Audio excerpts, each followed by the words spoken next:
ನಮಸ್ಕಾರ ಕನ್ನಡ ಒನ್ಗೆ ಸ್ವಾಗತ. ನಾನು ಭಾಗ್ಯನಾರಾಯಣ ಬೊಗವರಪು.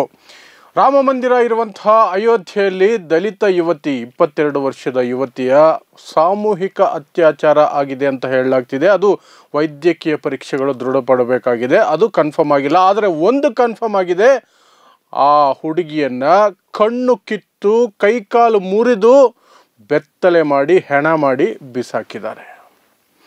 ಕಣ್ಣು ಕಿತ್ತು ಹಾಕಿದ್ದಾರೆ, ಕೈಕಾಲು ಮುರಿದು ಹಾಕಿದ್ದಾರೆ. ಹೆಣ ಒಂದು ಚೂರು ಬಟ್ಟೆ ಇಲ್ಲದೆ ಸಿಕ್ಕಿದೆ.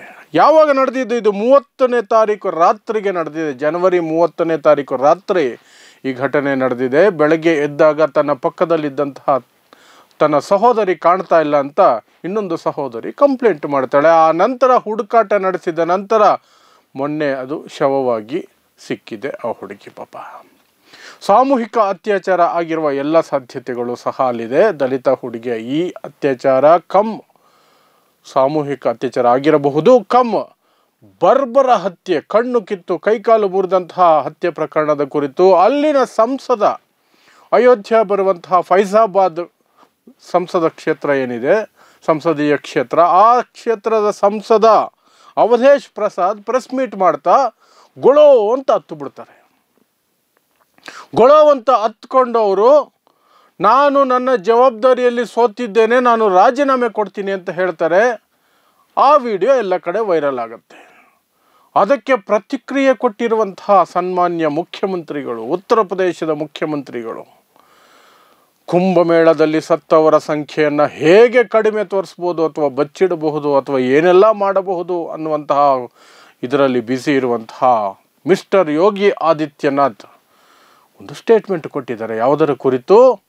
ಅವಧೇಶ್ ಪ್ರಸಾದ್ ಅವರು ಕಣ್ಣೀರು ಹಾಕಿರೋದ್ರ ಕುರಿತು ಹೇಳ್ತಾರೆ ಯೋಗಿ ಆದಿತ್ಯನಾಥ್, ಇದೆಲ್ಲ ನೌಟಂಕಿ ನಾಟಕ. ಇದು ದಲಿತರ ಜೀವ ಹೋದರೆ, ಅತ್ಯಾಚಾರ ಆದರೆ ಇವರಿಗೆ ರಾಜಕೀಯನೇ ಕಾಣುತ್ತೆ. ಆ ಪ್ಲಸ್ ಅತ್ಯಾಚಾರದ ಬಗ್ಗೆ, ಆ ಬರ್ಬರ ಕೊಲೆಯ ಬಗ್ಗೆ ಗಂಭೀರವಾದ ಸ್ಟೇಟ್ಮೆಂಟ್ ಇಲ್ಲ. ಆದರೆ ಆ ಸಂಸದರು ಕಣ್ಣೀರು ಹಾಕಿದ್ದು ನಾಟಕ, ನೌಟಂಕಿ ಅನ್ನೋದಕ್ಕೆ ಮಾತ್ರ ಒಂದು ಸಭೆಯನ್ನೇ ಬಳಸ್ಕೊಳ್ತಾರೆ. ಮೈಕು ಮುಂದೆ ನಿಂತು ಜನರ ಮುಂದೆ ಅಬ್ಬರಿಸಿ ಹೇಳ್ತಾರೆ ಅದೊಂದು ನೌಟಂಕಿ ನಾಟಕ ಅಂತ. ಇದು ಉತ್ತರ ಪ್ರದೇಶದ ಆಡಳಿತದ ವೈಖರಿ. ಅದರಲ್ಲೂ ವಿಶೇಷವಾಗಿ ದಲಿತರ ಪಾಡು, ಅದರಲ್ಲೂ ವಿಶೇಷವಾಗಿ ಅಯೋಧ್ಯೆಯಂತಹ ಕ್ಷೇತ್ರ. ಅಲ್ಲಿ 24 ಗಂಟೆ ಎಷ್ಟು ಜನ ಓಡಾಡ್ತಿರ್ತಾರೆ, ಎಷ್ಟು ಸೆಕ್ಯೂರಿಟಿ ಇರುತ್ತೆ, ಎಷ್ಟೆಲ್ಲ ಆಡಳಿತ ಇರುತ್ತೆ, ಅಲ್ಲಿ ಆಡಳಿತ ಯಂತ್ರ ಇರುತ್ತೆ. ಅದರ ನಡುವೆನೂ ಈ ರೀತಿಯಾದಂತಹ ಬರ್ಬರವಾದಂತಹ ಕೃತ್ಯಗಳು ನಡೀತಾ ಇದೆ ಅಂದರೆ ಅದಕ್ಕೆ ಹೊಣೆ ಯಾರು?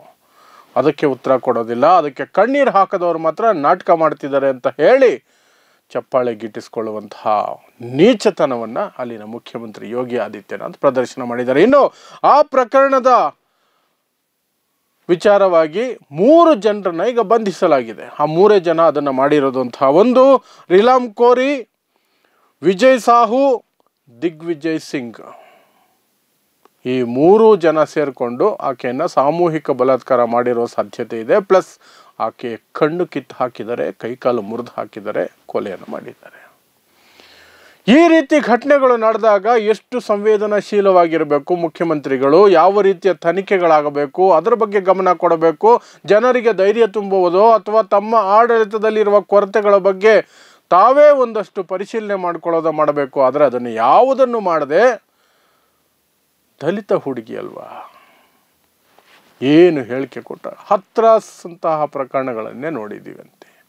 ಮಧ್ಯರಾತ್ರಿಯಲ್ಲಿ ದಲಿತ ಹುಡುಗಿಯನ್ನು ತಗೊಂಡು ಹೋಗಿ ತಂದೆ ತಾಯಿಗೂ ಗೊತ್ತಿಲ್ಲದೆ ಪೊಲೀಸರೇ ಸುಟ್ಟು ಹಾಕ್ತಾರೆ ಹೆಣನ, ಕೇಸು ದೊಡ್ಡದಾಗದಿರಲಿ ಅಂತ.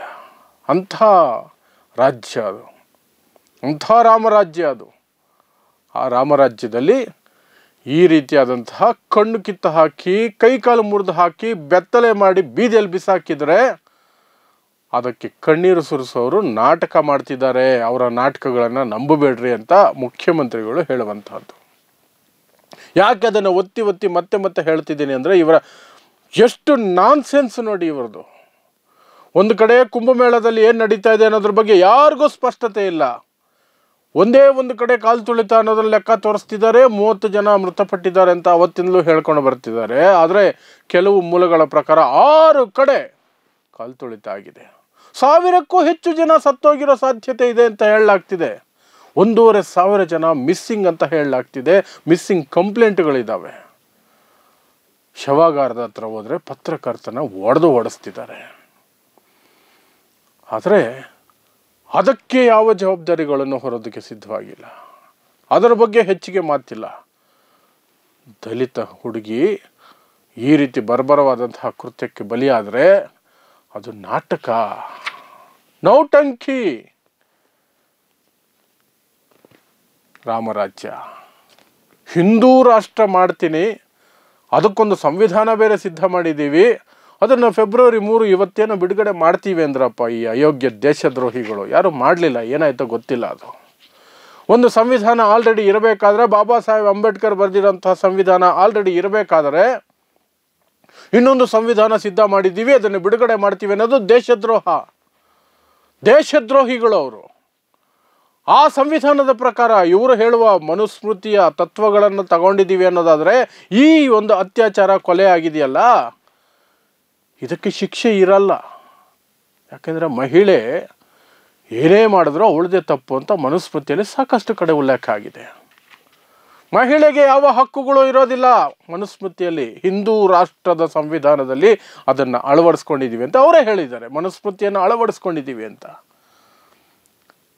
ಅಂತಹ ನೀಚತನ ಹೊಂದಿರುವಂತಹ ಒಂದು ಗ್ರಂಥದಿಂದ ಸಂವಿಧಾನ ಮಾಡೋಕ್ಕೆ ಹೊರಡ್ತಾರೆ ಅಂದರೆ, ಅಂತಹ ಸಂವಿಧಾನದ ಆಶಯ ಇಟ್ಕೊಂಡಿರುವಂತಹ ವ್ಯಕ್ತಿಗಳು ಆಡಳಿತದಲ್ಲಿರ್ತಾರೆ, ಅಥವಾ ಆಡಳಿತದಲ್ಲಿ ಇರುವವರು ಅಂತಹ ಆಶಯದ ವ್ಯಕ್ತಿಗಳನ್ನು ಬೆಂಬಲಿಸ್ಕೊಂಡು ಅವ್ರ ಕಾಲಿಗೆ ಬಿದ್ದು ಅವ್ರನ್ನ ಪ್ರತಿಪಾದಿಸ್ತಾರೆ, ಅವರು ಹೇಳೋದೇ ಸರಿ ಅಂತ ಓಡಾಡ್ತಾರೆ. ಅಂದರೆ ಈ ರೀತಿಯಾದಂತಹ ದಲಿತ ಮಹಿಳೆಯನ್ನು ಅಯೋಧ್ಯೆಯಲ್ಲಿ, ರಾಮ ಮಂದಿರ ಇರುವಂತಹ ಅಯೋಧ್ಯೆಯಲ್ಲಿ ಬರ್ಬರವಾಗಿ ಕೊಲೆ ಮಾಡ್ತಾರೆ. ಅತ್ಯಾಚಾರ ಆಗಿರೋ ಸಾಧ್ಯತೆ, ಸಾಮೂಹಿಕ ಅತ್ಯಾಚಾರ ಆಗಿರೋ ಸಾಧ್ಯತೆ ಇದೆ. ಅಂದರೆ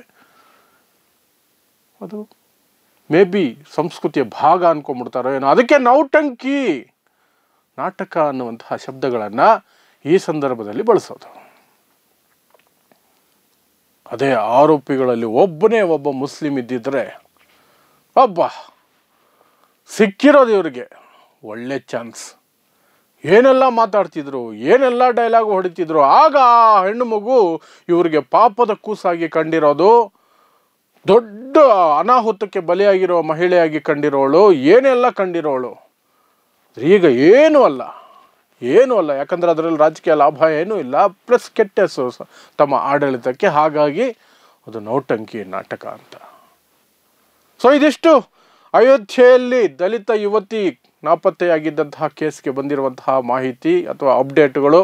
ಆಕೆಯ ಮೇಲೆ ಸಾಮೂಹಿಕ ಅತ್ಯಾಚಾರ ಆಗಿರುವ ಸಾಧ್ಯತೆ ಇದೆ. 3 ಜನರನ್ನು ಬಂಧಿಸಿದ್ದಾರೆ. ರಿಲಾಮ್ ಕೋರಿ, ವಿಜಯ್ ಸಾಹು, ದಿಗ್ವಿಜಯ್ ಸಿಂಗ್ ಅಂತ. ಅವರು 3 ಜನ ತಪ್ಪು ಒಪ್ಕೊಂಡಿದ್ದಾರಂತೆ. ಆ ತಪ್ಪೊಪ್ಪಿಗೆಯನ್ನು ವಿವರವಾಗಿ ಪೊಲೀಸರು ಹೇಳಲಿಲ್ಲ. ಅತ್ಯಾಚಾರದ ಬಗ್ಗೆ ನಾವು ಮೆಡಿಕಲ್ ರಿಪೋರ್ಟ್ ಬಂದ ಮೇಲೆ ಕನ್ಫರ್ಮ್ ಮಾಡ್ತೀವಿ ಅಂತ ಹೇಳಿದ್ದಾರೆ. ಹಾಗಾಗಿ ಸಾಮೂಹಿಕ ಅತ್ಯಾಚಾರ ಆಗಿರೋದ್ರ ಬಗ್ಗೆ ಕ್ವಶನ್ ಮಾರ್ಕ್ ಇಟ್ಕೊಂಡು ನಾವು ಈ ವರದಿಯನ್ನು ಮಾಡ್ತಾ ಇದ್ದೀವಿ. ನೋಡ್ತಾ ಇರಿ ಸಮಾಜಕ್ಕಾಗಿ ಕನ್ನಡ 1 ನ್ಯೂಸ್. ನಮಸ್ಕಾರ.